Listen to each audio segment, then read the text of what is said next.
watched Pacific Rim. And it's just that thing where you get to the robots, like, okay, you've got this threat, you've got monsters that are coming up out of a hole, and it's like, okay, so the logical thing is we got to make giant robots. But I'm like, they got that sword, and the sword, it like cuts through anything, and I'm like, skip the robots and just build a grate over the hole made of that sword. But what if there's a new hole? But there wasn't a new hole. That's the thing. Apparently they've been fighting these monsters for 10, 15 years or whatnot.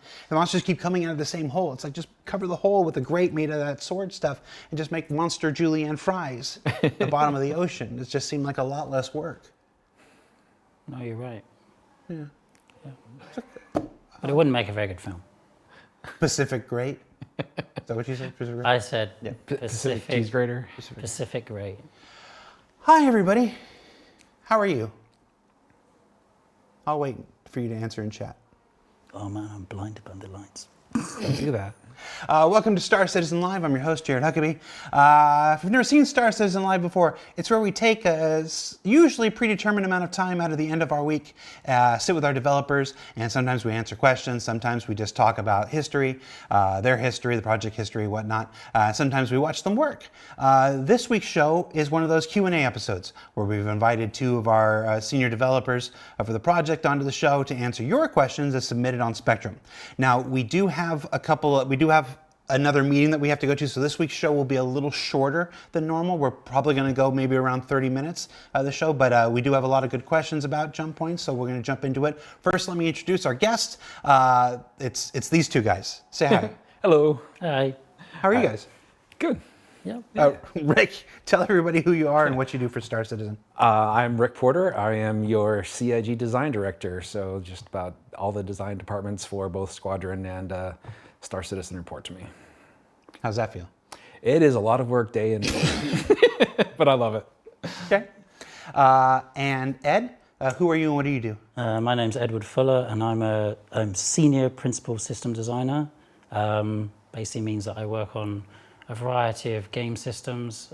One of those is jump points. The other one I help out on fire as well. Senior principal. Not a lot of senior Senior principals. principals. It means you've been here a long time. Yeah.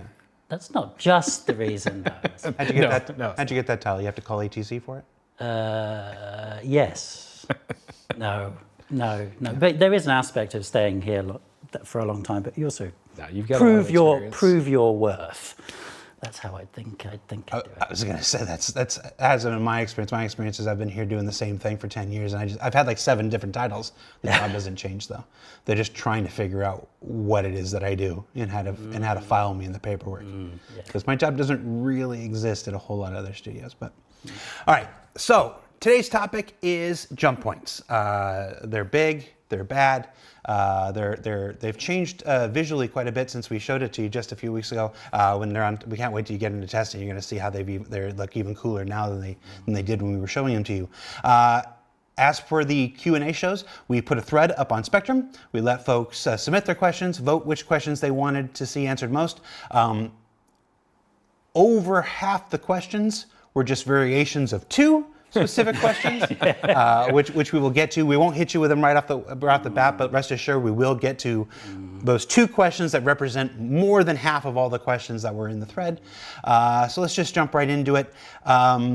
Whichever one of you wants to jump on this. The first question is, will players with crime stat be allowed to jump at the Pyro Gateway, as transient jump points will not be in 4.0. Now, obviously, in the show, we introduced this idea of transient jump points, these secondary jump points that come, they go, they connect into the main jump points as a way to kind of circumvent the security. But yeah, without those in 4.0, if I have a crime stat, am I still going to be able to contact the ATC? Is the ATC going to leave me on read?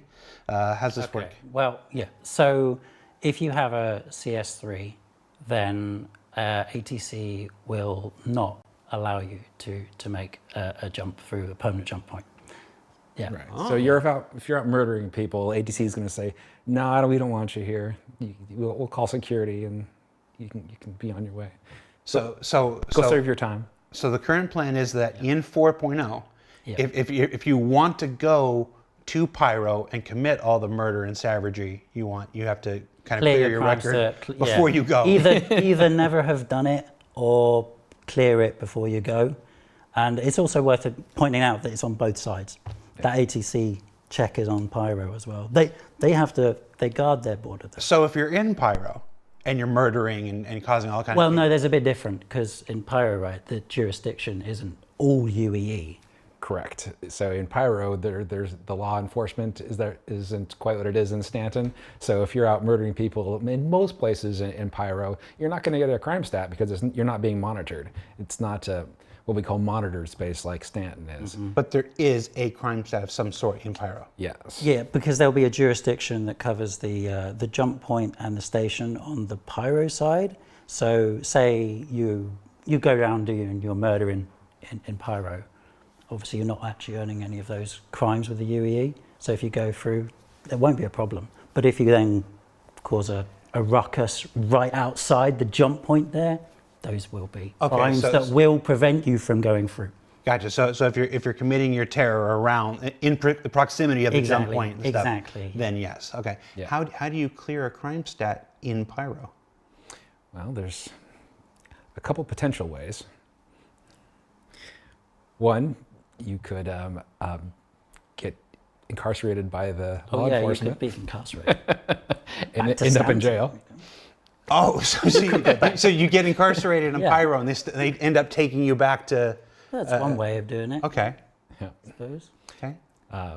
There are options on the table. We haven't really decided exactly what we're going to do. All right.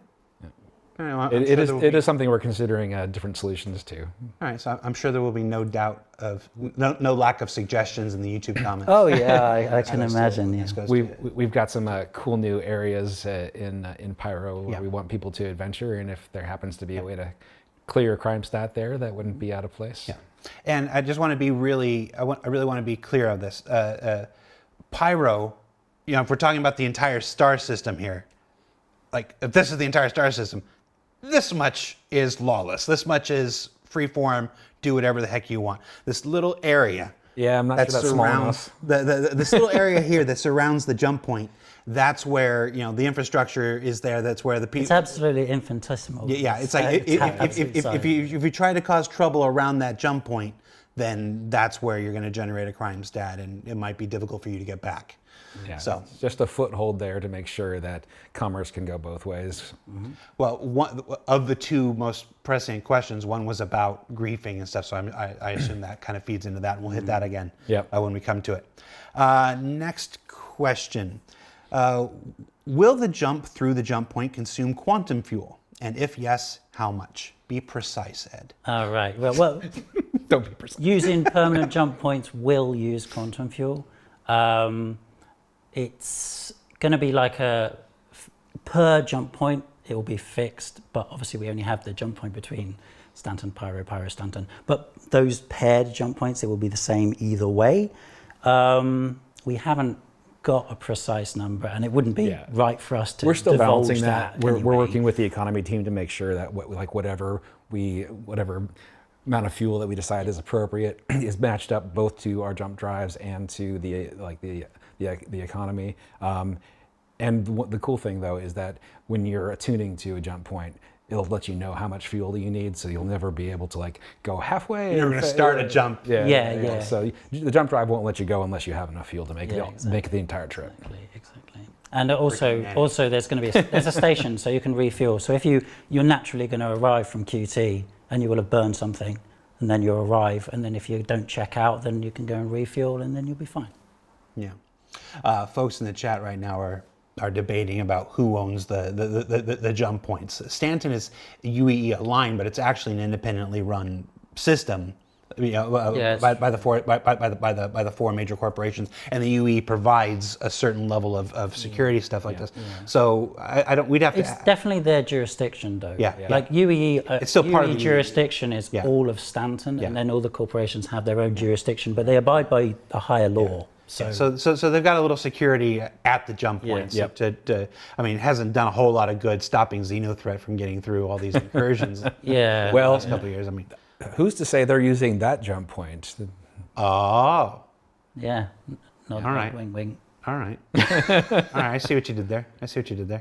But yes, looks like we'll consume quantum fuel, and like anything, whatever it is. We're going to go back to Tech Preview Channel I'm not going to use the word soon. When we go back to Tech Preview channel, that value will be one thing. Then when we go live, that value will be something else. And then by the time we hit 4.1, that value will almost certainly be something else. That's part of balance in an MMO and everything. So it's not necessarily something to freak out about. Test it, give us your feedback. Let us know what's too much, what's too low, and stuff like this, and we'll continue to dial it in. We will almost certainly adjust this many times over the course of the development. Yeah, you're going to find that final release. Yeah, that answer applies to almost every answer you ever hear on Star Citizen Live or ISC. This is a live service MMO game that we're building, so like this. So there isn't anything.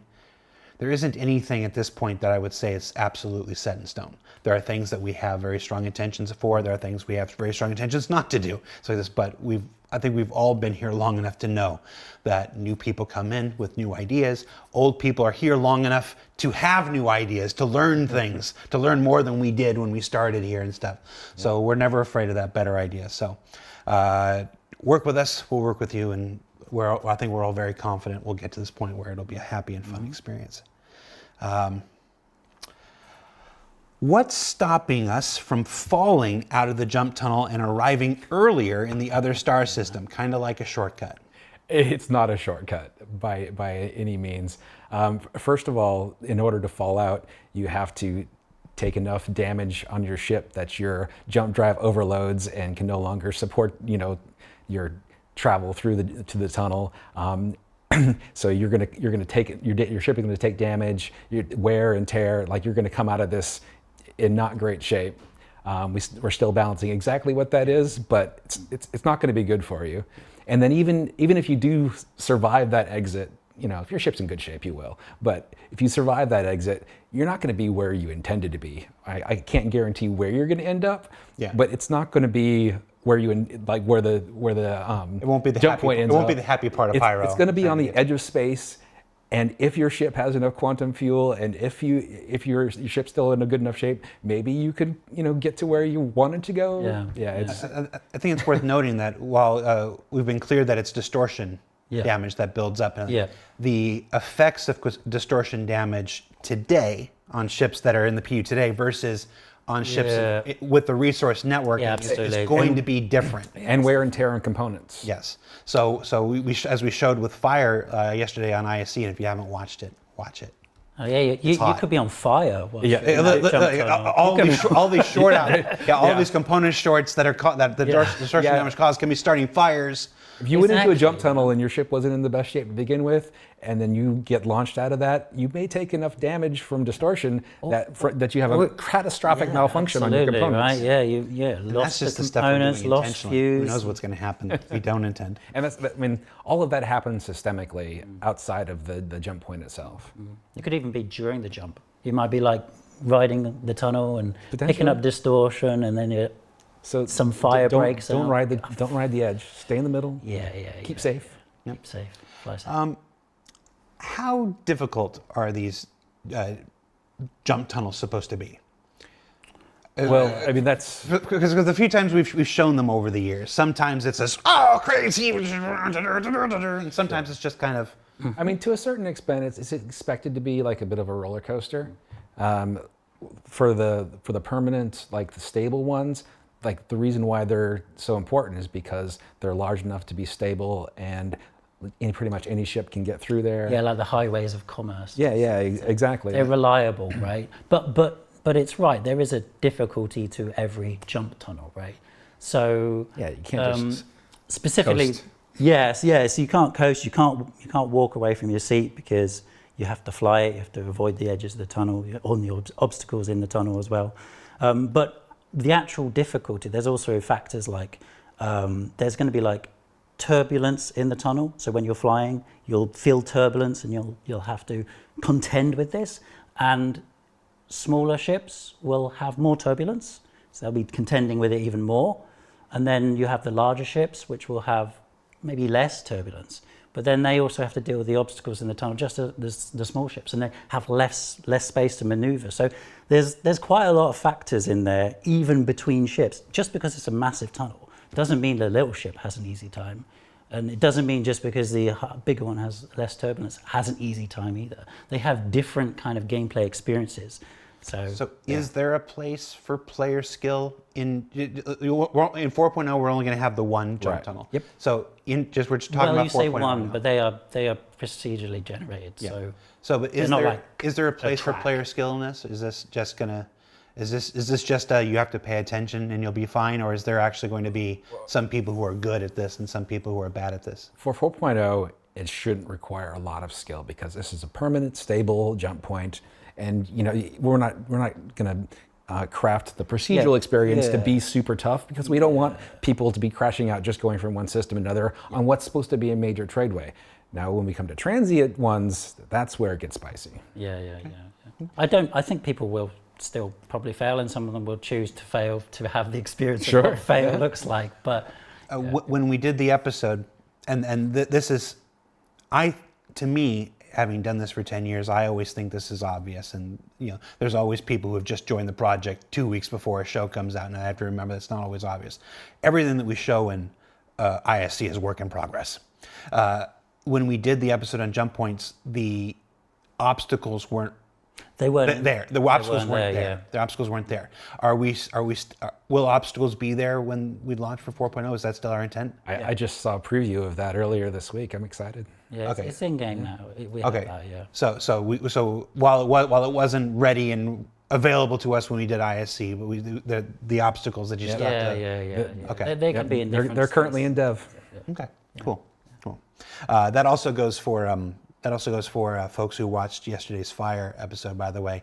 It's like, hey, some random shots could start a fire. Like, yes, if you shoot the thing for like 3.5 minutes, you might be able to start a fire. Yeah, we weren't going to sit there for 3.5 minutes and just stop the show for 3.5 minutes shooting fire. So we showed you the last like 3 seconds of it igniting. But you have, again, things that I sometimes think are kind of obvious. Just always good to remind you that, yes, and a thing that takes 5 minutes of shooting, you heat it up enough to start the thing.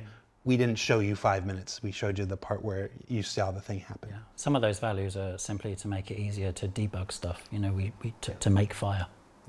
Yeah. It won't. Let's see. So I think how to word this. Why was is that the one? Did I skip? Oh, how will the different jump drives affect jump point gameplay? Pardon me. Sorry, I just had a take frog this in one. my throat. No, do you want to talk about No, go for it. All right, okay. So Should have warned Pete for that. No. I mean, we've already kind of talked about the turbulence in the tunnel. So that ultimately jump drives have an impact on how they fly.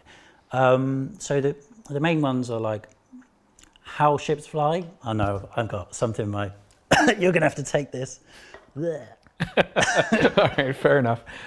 So we have different sizes of jump drives, and those more or less correspond to the size of the ships. They will affect how well you are able to handle the turbulence in the jump tunnels. Yeah. And now I've got my voice back. It's like also like it's the steering of the ship. It's the yaw, roll, and pitch. The speed and things because you actually have to fly your ship. You still use the jump drive actually affects your ship handling. Yes, because ultimately you're not when you're in that jump tunnel. It's the experience of controlling your ship is similar to being out in normal space, but your jump drive is allowing you to manipulate your ship in this space that is between so space. The jump drive becomes the engine and the thrusters. So in a matter of speaking, to an extent. Yeah. But you got to imagine, like this jump tunnel is this stream of energy, and if you're not aligned to that stream of energy, you're gonna get pushed the wrong direction. So your jump drive is actively helping you stay aligned to that stream of energy in the tunnel. Yeah. And then the different sizes just make that process easier or more difficult, or?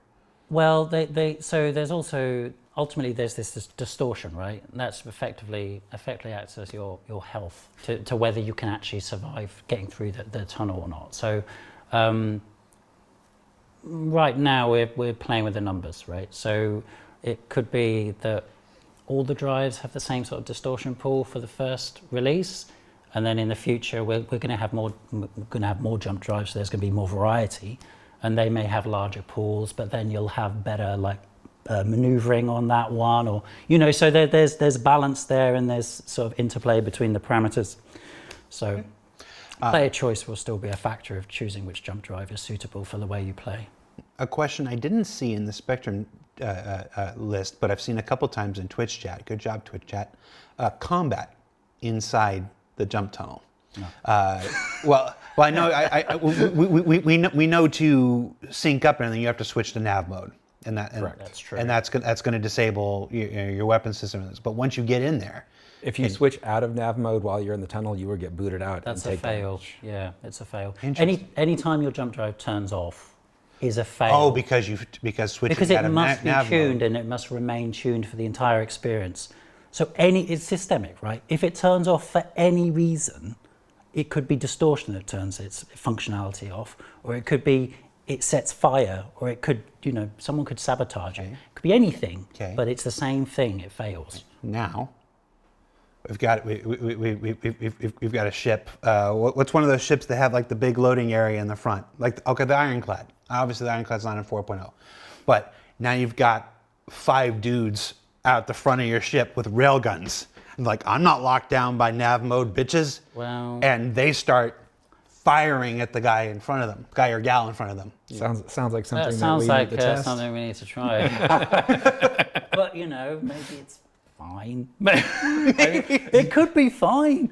I mean, it's just one of those things that systemically, we're going to have to prove out how it works. But weapons I don't expect to function the way you might expect in the in the tunnel, simply because of the physical mechanics are different. Could be ballistic trajectories change in there. I mean, once it leaves the zone of your ship, all bets are off. Yeah. Well, I'm just going to say that when this goes back to test realm, whatever, I can't remember what it's called right now. PTU. Preview channel. When this goes back to preview channel and stuff, the first time people go through, they're going to yay, jump points, I got from one system to the other. Right. Now let's try to kill people. That's what happens 5 minutes after. Yeah. But now they go in, they start loading people up with rail guns. Sure, but the current design that is anything that leaves the zone of your ship gets booted out. So if any projectiles leave the zone of your ship, they should theoretically get booted out of the tunnel. But it hasn't been tested, folks, so it's on you. We have a lot of testing left to do. I'm going to go upstairs and tell the engineers that we had this really zany realization. Fortunately, the railgun does not have a jump drive. Yeah. Okay. No, that's the whole point. If it doesn't have a jump drive and it wasn't tuned from the start, it's going to fail. Okay.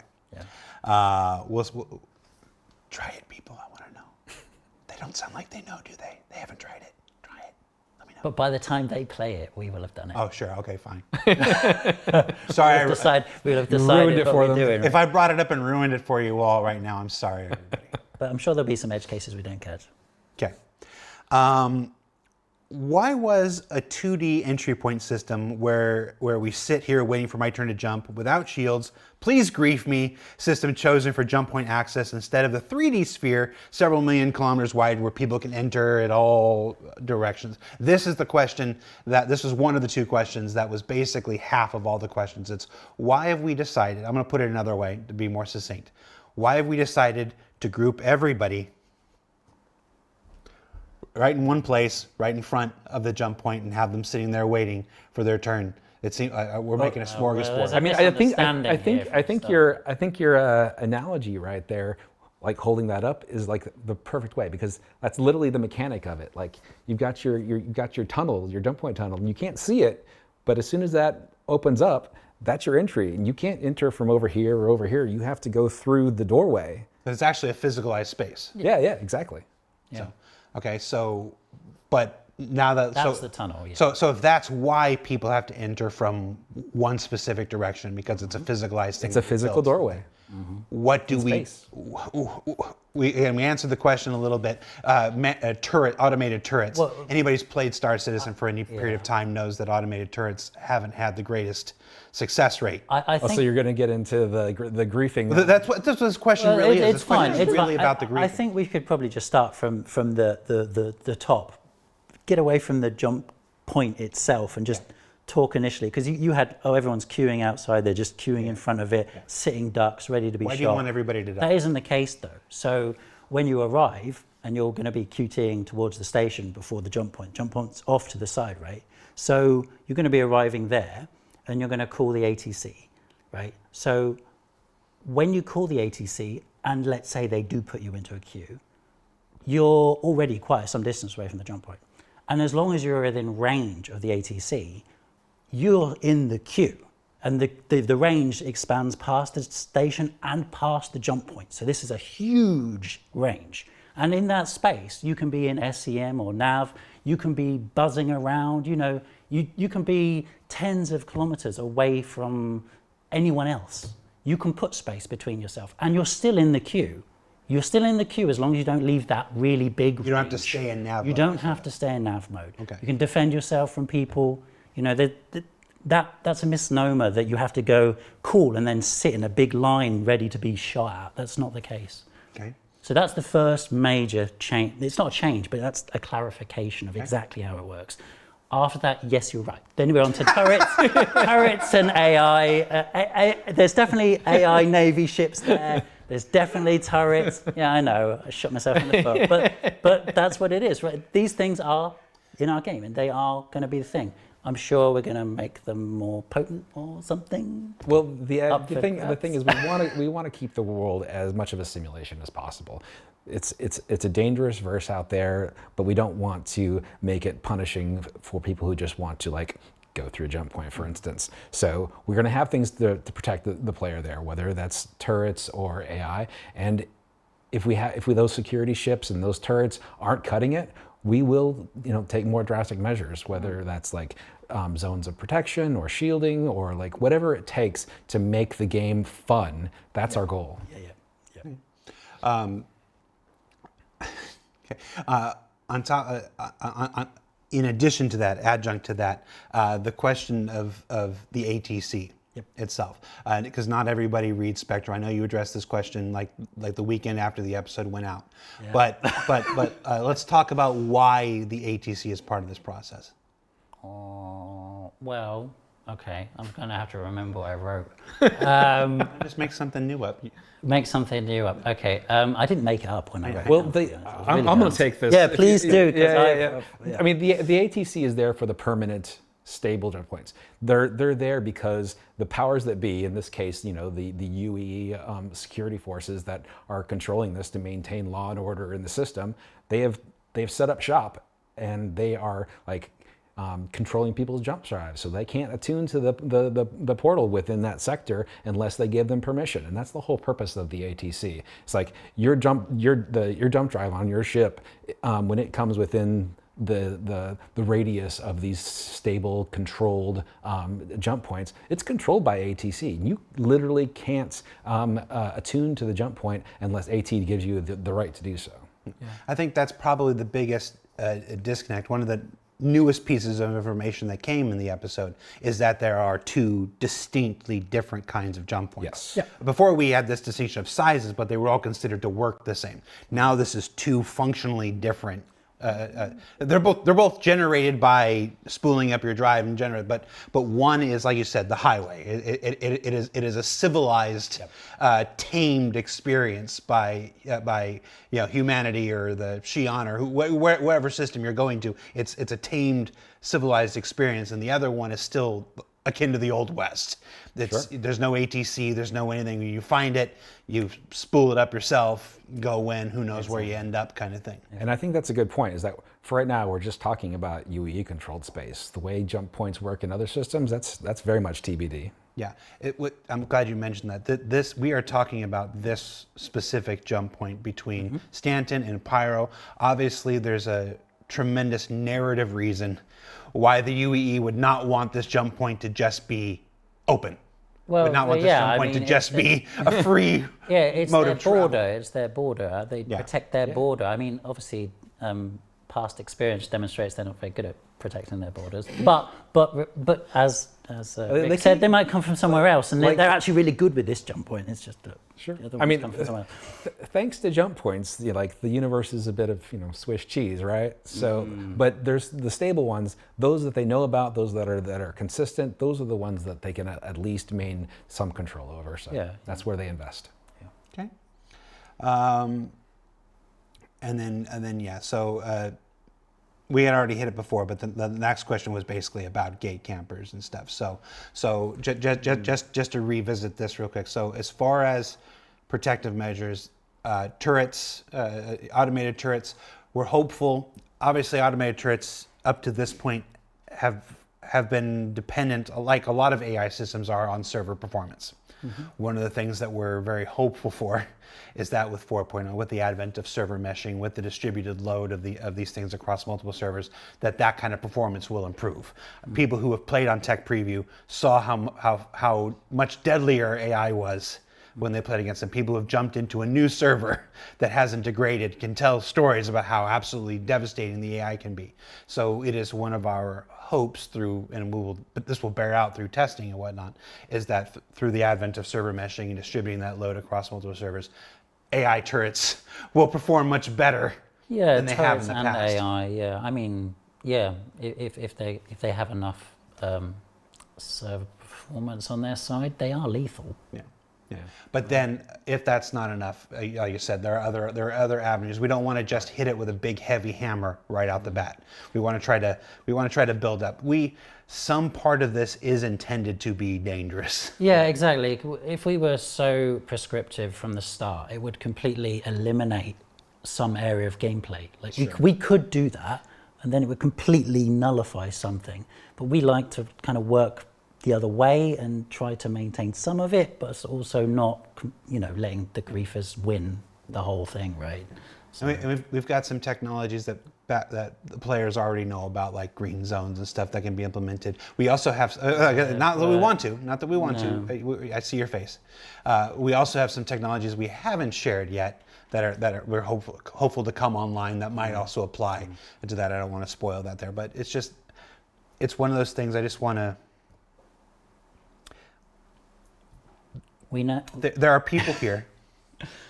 There are people who work here who want absolute carnage. I'm not going to lie to you. There are people who work here who just want blood and fire and death, and God go with them. Then there are people like me who I tend to be treasury and secretary of the Care Bear fan club. Here, I'm just telling you who I am as a player. So I tend to be like, let's preserve the experience, let's make things as fair as possible, whatever. Like anything else, the answer is going to be somewhere in the middle. Yeah. So we're starting a little closer to here, and then if it's too much, we'll adjust. We'll find it. Part of my job as a design director is to make sure that the game is fun for everybody. If you want to be a griefer, I'm going to give you that experience, but the people that don't want to be griefed, they need to have a safe place, and they need to know where they can go to be safe. And we need to make sure that there's places in the verse for them.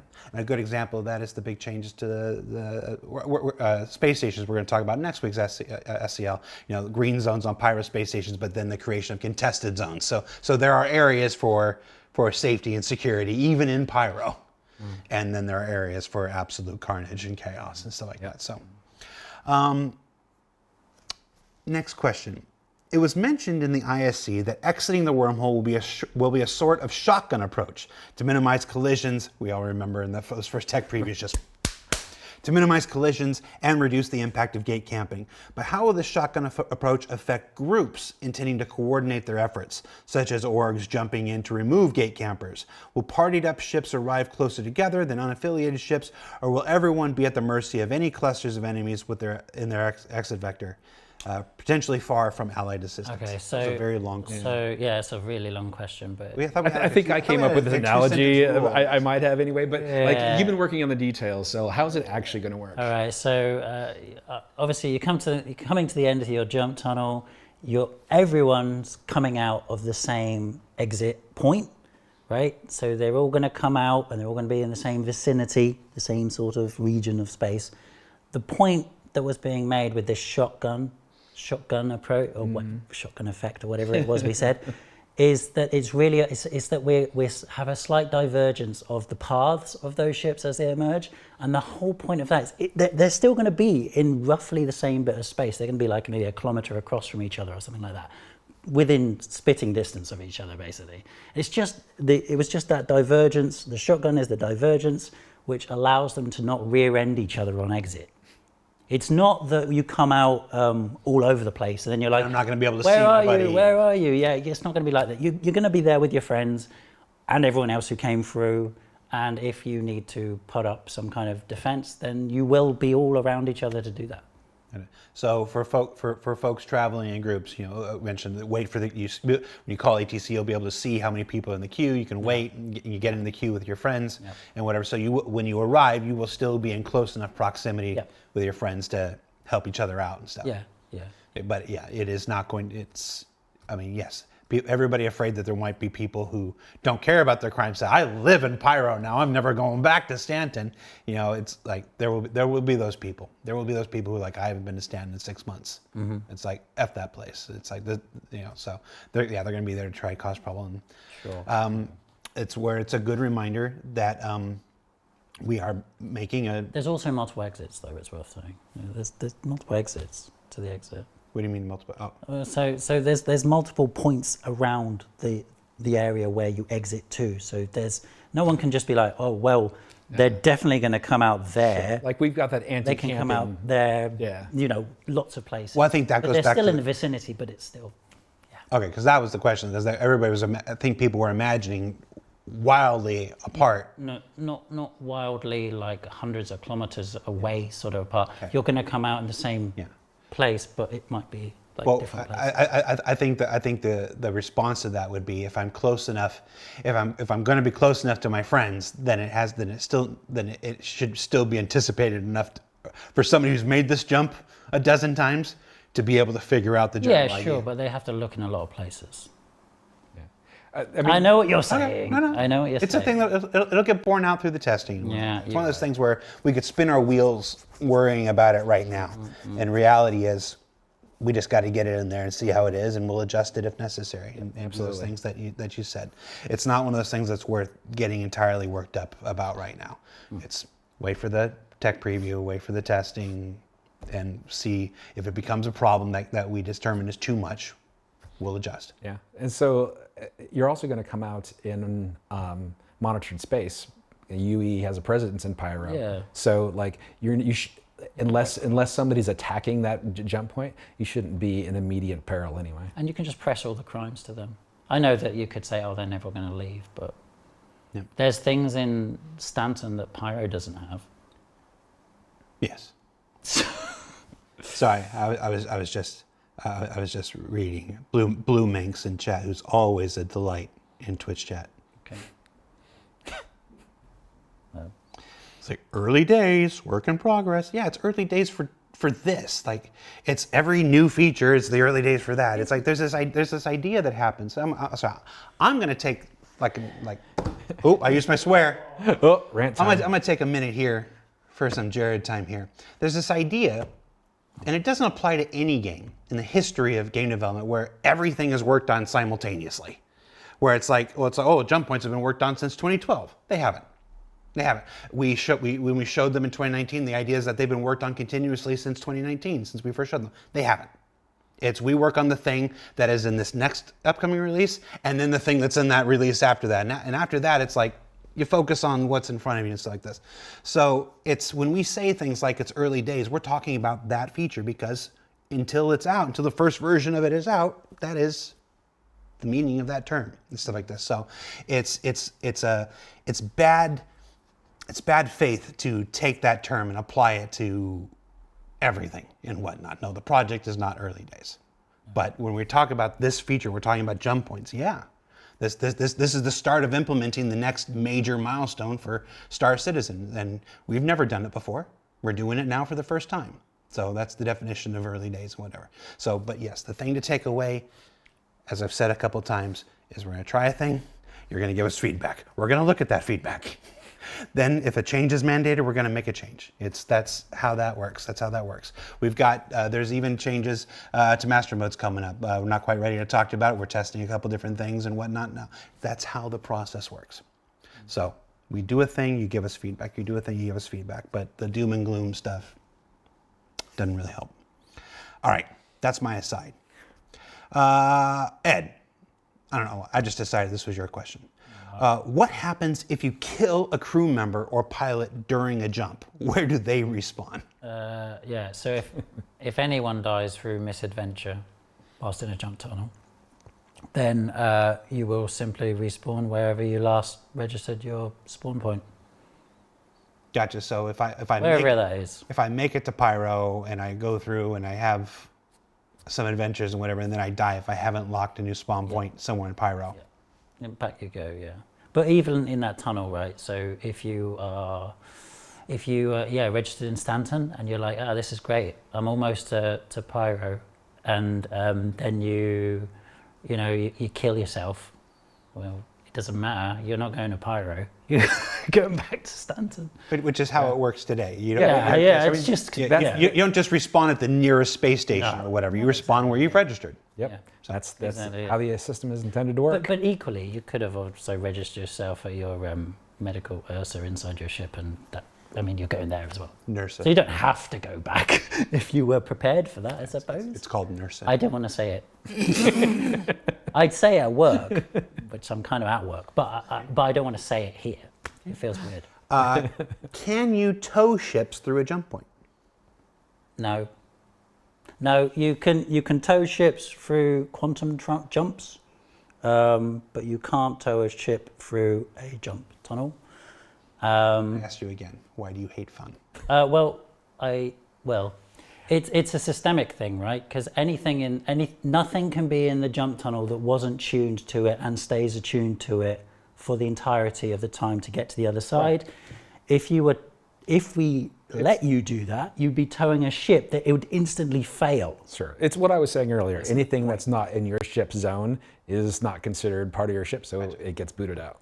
This is one of those things that happens when you develop systemically and not just create a bespoke feature for every little thing. And if you want to take another ship through, a jump tunnel, a jump point, there's other ways to do that. Like bring it inside you. That's one way, yes. Can the ATC play Jump by Van Halen on the first jump each person makes? I'm not even going to answer. Yes. Yes, it can. And you just signed on for the licensing, I'm assuming? Yep. I'm going to go talk to the Coming out of your team paycheck? Yeah, it comes out of your paycheck. It's if you do it on your own, yes, you can. You have the power. All right, so that does it for our 4.0 questions. We're going to end up using the full hour anyway. Congratulations, guys. Yeah, we're in for the long haul. That's all right. That meeting can wait. Let's. What are they going to do? They come in and stop us? Let's go. Some of these questions were beyond. We're for the future of jump points. So let's touch a little bit of these. That brings us to the big jump gate in the room. The most asked question. Yes. Are there any plans to reintroduce the big jump gate structures, or is this entirely off the table? I mean, this kind of gets back to what you're saying earlier. Back in 2019, when I first joined the company, we were doing some previs, checking out what we thought looked cool, and what made sense for Star Citizen.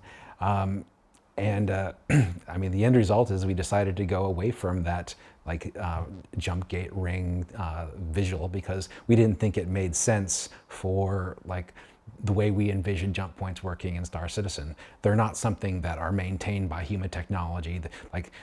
You can't create one, you can't maintain one, you can't make one larger. There's no technology for that currently in the system.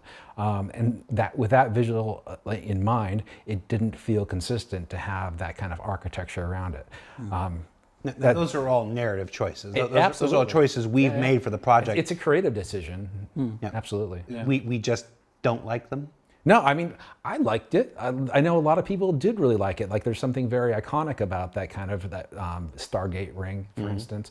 But for the way we're envisioning jump points to work in Star Citizen, it just didn't feel right, and so we made that call. Yeah, I mean, you could also look at it this way. If you were looking at it even in a lore sense, if someone had to build a gate structure to make a permanent jump point, and you jump to a system that no one has ever been to. So the permanent jump point on that side still works, even though who built the gate? Yeah, there's So those kind of it's not, logical like, inconsistencies that makes it difficult, and there's also like I the know fact you that come up like we're not some other games where we have this ancient alien race that left behind a bunch of Yeah, old technology, stuff, and yeah. like there's a number of reasons why we felt that it was inconsistent for Star Citizen, the lore and the creative decisions we want to make, and at the end of the day, like right now, we don't think it's appropriate. Now, there are two. One of the things you said there was right on. You said right now. As I said earlier in the show, we've all been here now long enough to know that whatever the intention and the thought and the plan is today doesn't mean that it won't change. Doesn't mean that one of us won't have a different idea. Doesn't mean that through the natural process of growth and learning and stuff that we won't come to a different decision later. So this is not to say that they will never come back. But at this point, on this day, August, is it August? Yeah. August 9th, It is the 9th. 2024, there are no intentions whatsoever of bringing them back at this point. Right. I do find it interesting. This has been an interesting one because in the course of doing this for a decade, it's very common, and it's not altogether unjustified to say that a lot of decisions that Star Citizen has made are very visually driven as opposed to gameplay driven or something. Not all. There are some things that get lumped into that are unfair, but there are plenty of things we've deserved over the years a certain amount of criticism for prioritizing looks over functionality and stuff. And this is the first time in the history of the project that I can think of, and I've been thinking about this since we aired the episode, where that has been reversed. There is no gameplay use for these. There's no gameplay function for these rings at all, because they're strictly an aesthetic thing. They would be, and people are very passionate about it. People They want can it. also make problems, though. You know, having rings like that could make problems. They could make effectively blind spots, griefable positions. There's actually, they could create more problems by having this. Any design decision we make ends up having knock-ons of some Yeah, sort. absolutely. Everything has a knock. I just think it's yeah. I get what you're saying. I get what you're saying.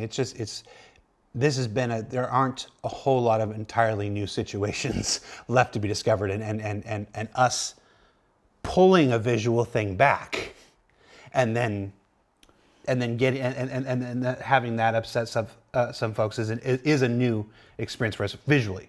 Obviously not. I mean, it's also like the jump point itself has had lots of visual treatment on its VFX. It feels a little bit disingenuous to say taking away the gate is like taking away the jump point, because there's tons of so much work has gone into like the visuals of it, and it's pushed farther than when we saw in ISC. Yeah. Just because we didn't go this way doesn't mean that the way that we are going doesn't have the same amount of love poured into it to make it, the best it can be.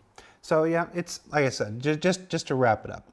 Nobody who wants it and appreciates it is wrong or anything. Oh, God. It's if I'm being absolutely truthful, I prefer it with the thing. I literally watching through Jump Gate Atlantis right now, and I like it, but it's a cool aesthetic. There's a lot of people that like it, both fans and people here. Yeah, but there has been a movement. It's subtle. We've only had one major release so far, but there's been a change inside Star Citizen development that I hope will become more apparent as more releases go out. That of more focus on gameplay, more focus on performance, more focus on systemic natures, and less being driven by purely eye candy. absolutely. And this is one of those things. Like I said, we've only had one patch since this thing, so it's not completely evident yet. But I believe that as we get 3.24 out and 4.0 and stuff like that, people will start to see that we've turned a corner. I think we're never going to give up the visuals. Like this is good. This is always a gorgeous game. And you can't have good gameplay without those visuals either. Yeah, but we're trying to balance that now, and I think that's part of what this is. It's like we don't need that. Let's see if we can do it without it. Let's see how it plays without it. Let's see if we can make an experience that's rewarding for players without it. And our intention is not to bring them back. But neither one of us are going to sit here and look down the camera and say they will never come back because we've all worked here too long. There's too many possibilities for change. The verse is way too large. Yep. All right. Is the unified jump point size system a permanent solution, or will we see small, medium, large jump points make a return in the future? Right now, the intention is, let's just break it down, right? Yeah, we know they're there for transient. We don't need to talk. Transient. They're all we're talking sizes. permanent. Permanent ones. Right now, the first one is large, and that's our intention. And I'm sure you're going to tell. Sure, like the intention is the that backpedal. The reason why the permanent ones are so important is because they are one size fits all, and that's currently the intent. Whether in the future we have stable ones that are different sizes, time will tell. But for now, the reason why those are so important, the reason why they're maintained by ATC is because they are the most useful. Yeah. Okay. We don't really want to prevent people from going to places just because their ship's large. And I think that's also true, right? Well, I think when people when you're one, it's worse. I think there was a certain strategy element of making sure that you had the right ship, that you brought the right ship for the particular journey. I think when people lament the one size fits all thing, they lament the loss of a strategic element of interstellar travel. Yeah, and that's fine when we have more jump points and there's more than one way to reach a system, and like some are longer, some are harder, some are easier, like depending on your ship. Like there may be the right jump point for you, but for the main ones that we need, like those arteries to connect the universe, like we want to make sure that those are consistent. Okay, so that's an idea. There's an idea that I hadn't considered yet. So while all the jump points are capable of fitting every ship, depending on the strength of the current inside and the amount of obstacles and stuff, you may still want a ship of a different size. Absolutely. And instead of that being mandated by us, that's a choice that we now put in the hands of the player. Exactly. So that's a good way to come at that. Yeah. Good answer, Rick. Thanks. Good thinking. My job, right? Yeah. All right, we're just jumping way out into the future. We're going to fill the hour. I'm sorry. Just tell the producers I'm sorry. Okay. If they were going to fire me by now, they'd do it. What can you tell us about how transient jump points will be discovered in the future? I think you're taking So more information on that.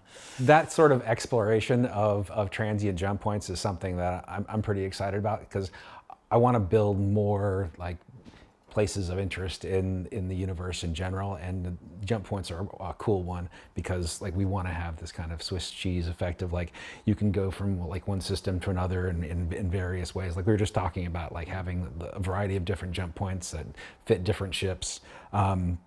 But how you discover those, like a jump point has a radar signature, and just like every radar signature, that signature is unique, and so different radars can have better sensitivity to different types of signatures, and different radars can give you different information about those signatures, like how strong it is, how far away it is, like how long the tunnel is, how big the tunnel is. Like there's a lot of stuff that we could potentially give about like those transient jump points when we have a lot more of them, and finding them with the right radar and the right ship. Like I expect that are our exploration ships, like the Carrack, for instance, which is like our flagship exploration ship. I expect that to once we build up these radars that are specifically created for exploration to find things like jump points, they will be attuned to find those at greater distances to give you more information. So that's where we're heading with that.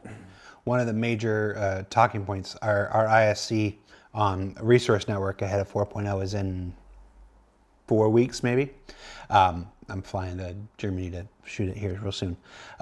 One of the talking points is if folks remember many years ago, 2017, 2018, John Crew and I wrote a series of articles for the website called The Shipyard, where we broke down the future of ship development and the component system and performance versus military versus blah blah stuff. A big chunk of that is finally being realized alongside the resource networking system. So we're now, after talking about it so long, we're now here at the true start of this journey of swappable components and deciding what kind of quantum drive, what kind of thrusters, what kind of this and that you put on your ship to specifically tune the stuff like that. And radar will be one of those. I don't think the swappable radar's in 4.0, but. No, but when we start doing transient jump points, we will absolutely retrofit like our different ships to have those radars. Like we want our exploration ships to be able to find those more easily. So we'll absolutely do that. Or just provide more radars to swap out, as opposed to going back and retrofitting the ships. It's just adding. Well, yeah, it's not so much retrofitting. Adding the components that players can swap out themselves. Like those radars don't exist right now, but we will create them specifically for the transient. Just don't want the red thread. Oh my gosh, Rick committed to another spaceship revamp. How many is this? 17? I'll swap out the radar myself if I have to. Last question. Will dynamic jump points stay open long enough to log and sell their existence for profit and then reuse them multiple times? Yeah, of course. But basically, this question is basically saying you don't want to have them for too short a period of time, so that they're useless. Well, yeah, we know, right? So they're going to be we haven't got the numbers, but it's definitely in the minimums in the sort of hours. So hours is a useful period of time to be able to use something, reuse something, sell something. That's sort of the minimum, and then it goes up from there, and everything in between. So that's nothing to say we're known for doing all these global events. Yep. Xeno Thread and whatever. There's absolutely nothing that says we can't have a transient jump point show up to take us to a new kind of global event, to a global event, and it's there for the whole week when that's happening. And absolutely. The event's going, and then one of you dudes have to find it, and then you can't get there because it's actually gone. I'm realizing I probably wasn't supposed to share that. I wouldn't say we don't have plans for that. Well, wait, yeah, I'll just shush.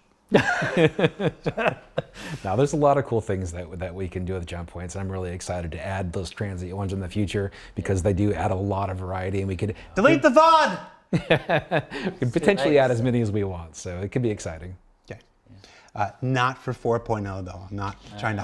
There are no transient jump points in 4.0 because I know there's people. That's not being coy. That's me being honest and real with you. One jump point in 4.0. Well, one either side. One two-way jump point. Well, they go like Paired. so. I guess it's one pair of jump points. Two one-way jump points. Because Rick doesn't want people crashing into each other because he also hates fun. Yeah, that's me. Yeah. Okay. Anti-fun. All right. That's it. Congratulations, gentlemen. You survived another Star Citizen Live. Rick, you were here for so long before you did any of these, and now you're slowly becoming. Just dragging me right in. Yep. I like it. Ed, thank you so much for taking the time to hang out with us. And what I will there's probably going to be one of these on Fire where we follow up in another month. So we'll probably. I feel like I've had enough. We'll probably see. You've had enough. It's not going to be for like another month. So yeah. So you got some time before we bring you back. For those watching at home or in their cars or whatever, be sure you check out yesterday's Inside Star Citizen on Fire. Lots of cool information on that. I do want to mention that just like when we did our jump points and we didn't have the obstacles ready to show because we put work in progress down there. It's always work in progress. And for the fire show last night, yesterday, we didn't have all the smoke effects that the folks wanted. We saw a little bit of it at the end. We were able to get a little bit of it at the end. Smoke is there. It's gorgeous. It can obscure everything. It makes fire 10 times more scary. We'll let you discover that on your own when you get to tech preview and stuff. So rest assured that's in. And then come back next week on SCL. We'll have Con and George and Manuel Heider from the level design team will be following up on the contested zones and asteroid bases that we talked about last week on ISC. They'll be here. There'll be a thread on Spectrum. You can submit your questions on Monday. And then on ISC, we go down to the surface side of Pyro for a look at social gameplay. All the things there are to do that isn't carnage and chaos. And there's actually more than one. We filled the whole episode of it. So check that out. I didn't mean to like nervously gulp there. That was entirely, I don't know what that was, but no, it's coming along real cool. We're gonna introduce you to the Headhunter gang and the brand new Citizens for Prosperity. They were called Citizens for Pyro for a while. I think they're called Citizens for Prosperity now. I got so much information in here. I don't remember what's about. So be sure to check that out. Thanks for watching. That was Rick. That was Ed. I'm Jared. We might do a raid. I don't know. If there's a raid, say hi to whoever we raid to. Be nice and take care, everybody. And I'll see you later.